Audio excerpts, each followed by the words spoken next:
Hi friends, నీటి మాట అంతర్దృష్టికే అర్థమవుతుంది అవతార తత్వం. ఏంటిది టాపిక్? అంతర్దృష్టికే అర్థమవుతుంది అవతార తత్వం. మానవ జన్మలో అవతారం అనేది అందరికీ అర్థము కాదు.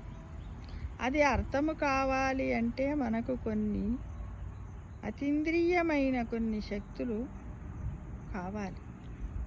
అతీంద్రియమైన కొన్ని శక్తులు కావాలి.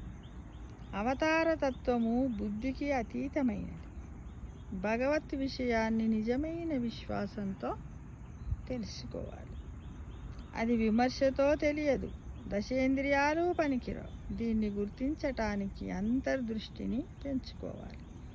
ముందు విశ్వాసం పెంచుకోవాలి, తర్వాత అనుభవంలోకి వస్తుంది. నమ్మితే మనకు తెలియకుండానే అనుభవానికి వస్తుంది. భగవంతుడిచ్చిన మందును తెలుసుకోవాలి. భగవంతుడు చెప్పే పథ్యాన్ని పాటించాలి. భగవంతుడు ఏది చేసినా శాంతంగా చేస్తాడు. మనము అడిగిన వాటన్నింటికి తదాస్తు తదాస్తు అని వరమియ్యడు. మనము వచ్చింది పరమాత్మను తెలుసుకోవడానికి. అది తెలియక మాయను తలకెక్కించుకొని దానిని దించుకోవడము చేతకాక బాధపడుతూ బాహ్యమైన ఫలితాల కోసం ప్రార్థిస్తూ పోతూ ఉంటే ఏమి ప్రయోజనం? దివ్యతత్వాన్ని చవి చూడలేము, పొందలేము. ఇప్పటికైనా కాలమును వృధా చేయకుండా నామస్మరణ చేస్తూ ఉండాలి. ఆయనను మరువద్దు అంటూ మనమందరము రోజు ఇంత అందమైన జీవితాన్ని, అంటే చూడండి,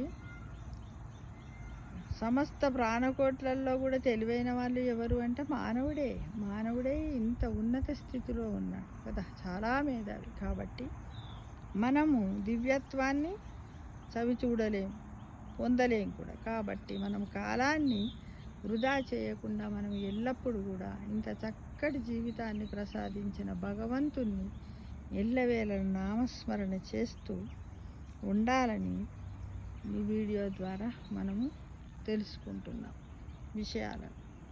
తప్పకుండా మనమందరం కూడా మరవద్దు, నామస్మరణ చేద్దామా. మరి ఇక వచ్చింది కదా సోమవారం నుండి మనకి శ్రావణ మాసం. ఆ మాసం లోపల శివుడికి అతి ప్రియమైనటువంటి శ్రావణ మాసంలో సోమవారము ఉంటుంది కదా.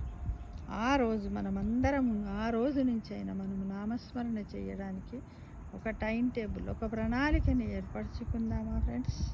తప్పకుండా. సమస్త లోక సుఖినో భవంతు.